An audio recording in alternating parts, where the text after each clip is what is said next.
કંકુ માટે કોઈના પણ મનમાં કોઈ દ્વેષભાવ નથી. ધારો કે તે જોયું હોય, સાંભળ્યું પણ હોય અને કદાચ કોઈને વઢ્યું પણ હોય ને તો નાની બેન માનીને વહુ એને ખીજાયા હોય અને એમાં કંઈ ખોટું નથી શ્રી. હા શ્રી, અને હું કંકુ સાથે કંઈ ખોટું નહીં થવા દઉં એવા વચન મેં મારી પોતાની જાતને આપ્યા છે. અને આજે મારા રિટાયરમેન્ટના પૈસા છે ને એમાં તમારા બધા સાથે સાથે કંકુનો બી ભાગ છે. પપ્પા હજુ કંકુનું બરાબર છે, કારણ કે તમને એના ભવિષ્યની ચિંતા છે. પણ આ રિટાયરમેન્ટના પૈસા તમારે અમને શું કામ આપવાના? અરે અમે બધા કમાઈએ છીએ, ખર્ચો ઉઠાવી શકીએ છીએ ને. બેટા, હાથમાં હોય ને તો કામે લાગે. તમારા હાથ પણ અમારા જ છે ને પપ્પા. આ પૈસા તમે તમારી પાસે રાખો. બહુ તો તમારા અને મમ્માના નામ પર ફિક્સમાં મૂકી દો. પણ બેટા આ બધું ક્યાં સુધી મેં બાંધી રાખું? જ્યાં સુધી તમે છો ત્યાં સુધી. તમે અમને જન્મ આપ્યો ને, અમને મોટા કર્યા, ભણાવ્યા ગણાવ્યા, બહુ છે ને. અમને ઓળવા માટે પાખો આપી, અમારી માટે એ જ બહુ છે. આ રિટાયરમેન્ટના પૈસા તમે તમારી પાસે રાખો. છોકરાએ ઘરની બહાર કાઢી મૂક્યા.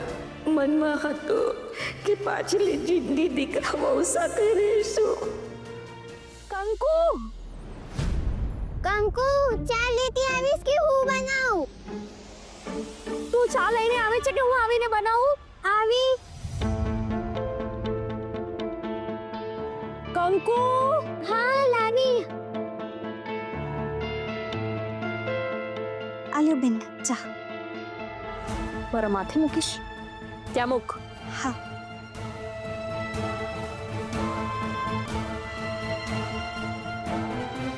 હવે મમ્મીની રાડ આવશે. એ કંકુડી, મારો ચેવડો.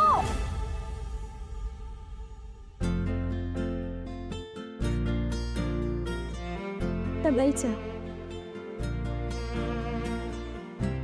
કંકુ, આજો ભાઈની પાર્ટીના ફોટોસ. કેવો હીરો લાગે છે મારો ભાઈ. હું પછી જોવો બેન, અત્યારે તો માથે માથું નથી. જ્યોતિ ભાભીને ચેવડો દેવાનો છે અને પછી બાબા પૂજીને પણ દવા દેવાની છે. અને તમન્ના ભાભી હમણાં જ બૂમ પાડશે, કારણ કે એમને તો લીંબુ પાણી જોઈશે. લે, આ બધા એમાં તો ભૂલાઈ જ ગયું કે નીચે છોકરાઓ છે, એ લોકો નાસ્તો કરે છે કે બસતી, એ જોવાનું પણ રહી ગયું. હું જાઉં છું, ફોટા ફોટા હું પછી ધોઈ લઈશ. એ કંકુડી, હા આવી. હાલ્યો ભાભી. ડબ્બામાંથી ચેવડો લાવવામાં આટલી બધી વાર ક્યાં ગુડાણી હતી? છોકરાઓને નાસ્તો આપતી હતી ને આરી આવીને છે. ઠીક છે, ચાલ.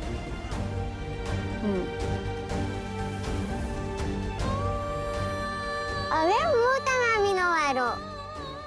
કંકુ, માથું ફાડે છે, કોફી લઈ આવ.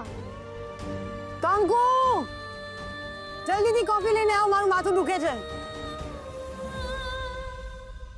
પ્રિયા, તને ખબર છે મશીનને પણ આરામ જોઈતો હોય છે.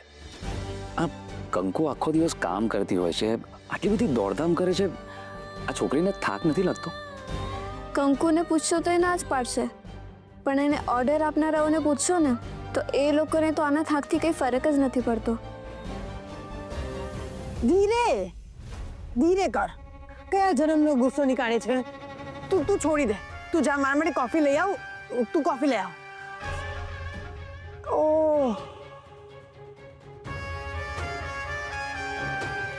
તું કોફી પહેલેથી લઈ આવી હતી? હા. તો મોઢામાંથી બોલાતું નથી. લાવ. મારી સામે મોઢું જોઈને ઊભું રહેવાની જરૂર નથી. કિચનમાં જા અને જઈને કામ કર. ખોટો ટાઈમ વેસ્ટ નહીં કર. પછી બધાના માથે મોટો સિંગલા આવી ગયા. હજી તમે લોકોએ નાસ્તો પૂરો નથી કર્યો? જલ્દી કરો, ફટાફટ થઈ જવું જોઈએ. હો કંકુ, મંદિરમાં શંખ વગાડું, આવું છું. આવી. જલ્દી ફિનિશ કરો.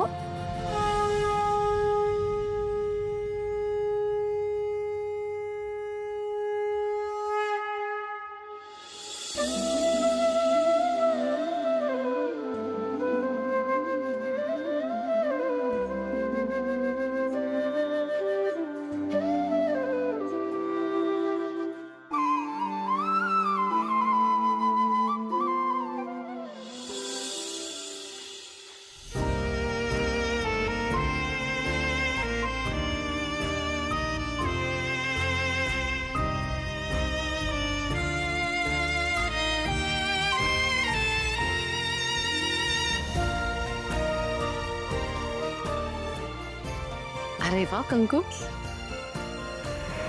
કંકુ કાંઈ નથી બા. આ મૂક અહીંયા પેલા. અરે મને કે કોના લત લાગ્યા તને આટલા બધા? હા બાને કહી દો તો જ અટકશે. બોલ બેટા.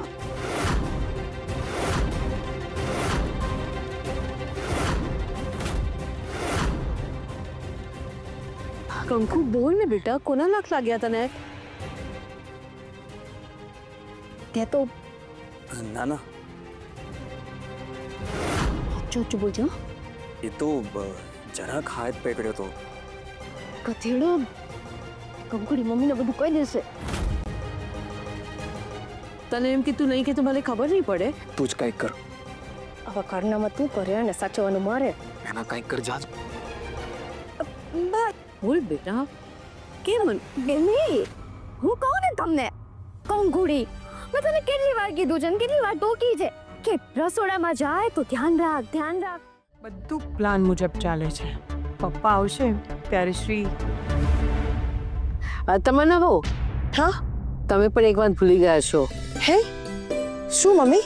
યાદ છે છેલ્લે જ્યારે ગુરુજી આવ્યા હતા ત્યારે એમણે શું કહ્યું હતું કે મને તમારી મોટી વહુ પાસેથી સારા સમાચાર સાંભળવા છે.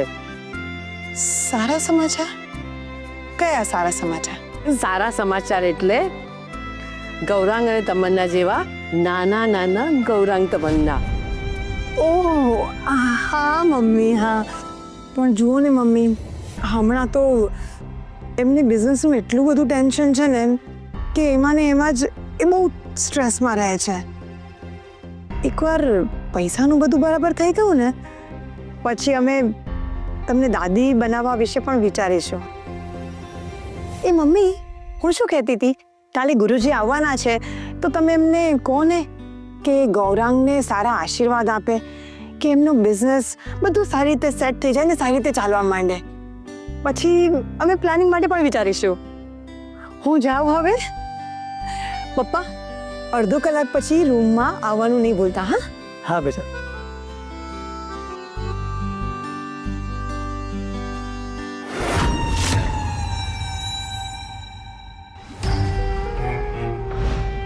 મમ્મી પપ્પાની સામે શ્રીનો અસલી રંગ આવી જાય એટલે બસ. મારી સામે આવે છે ને,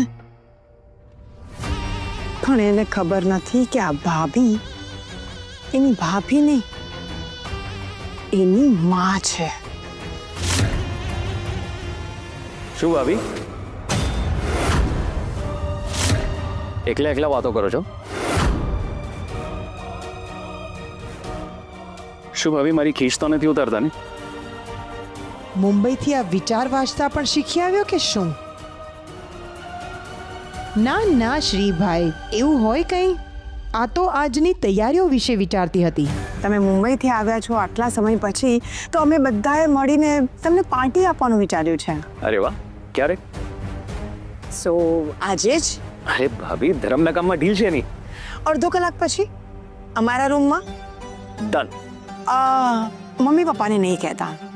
શું છે ને કે આપણે બધા લેટ નાઇટ સુધી બેસ્યા હોય ને એ લોકો જાગે, એમને ઉજાગરો થાય, તબિયત બગડે એટલે. હા સાચી વાત છે, નહીં કહો. મળી પછી. હા આવ હવે, તું મારા રૂમમાં આવીશ ને મમ્મી પપ્પાની લાઈફમાંથી સીધો કાયમ માટે બહાર. જટ હાથ ચલાવ, હમણાં આવી જશે.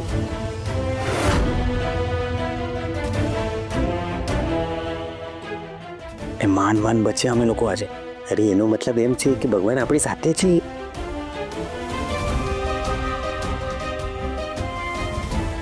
આપણે આ બધું કરીએ છીએ એમાં વાંધો નહીં આવે ને? વાહ, બધી તૈયારીઓ થઈ ગઈ છે ને. એટલે હવે શ્રી આવે એટલે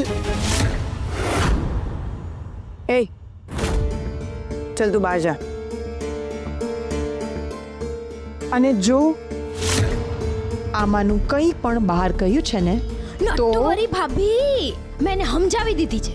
હવે તો સપનામાં પણ કાંઈ નહીં બોલે. કાં ચલ નીકળ.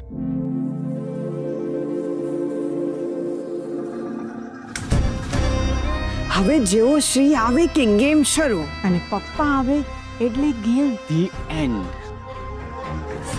આપણે ગમે એમ કરીને મનાવી પટાવીને શ્રીને પીવડાવવાનો છે. પપ્પાને એવું લાગવું જોઈએ કે એનો દીકરો લાડકવાયો દીકરો મુંબઈ જઈને ટલી થતા શીખી ગયો છે. કરેક્ટ. અરે તનુ, હું છું ને. હું શ્રીને એટલું સ્માર્ટલી પીવડાવીશ ને કે થોડી વારમાં પપ્પાનો હીરો છે ને ટીંગલી બની જશે. અને આપણે તો એવું જ કહેવાનું હો કે પપ્પા અમે શ્રીને બહુ મનાવ્યો પણ શ્રી માન્યો જ નહીં. બરાબર. અરે ગૌરાંગભાઈ, અરે આપણે હમણાં નહીં, આપણે પછી. ગૌરાંગભાઈ, અરે અરે શું કરે છે?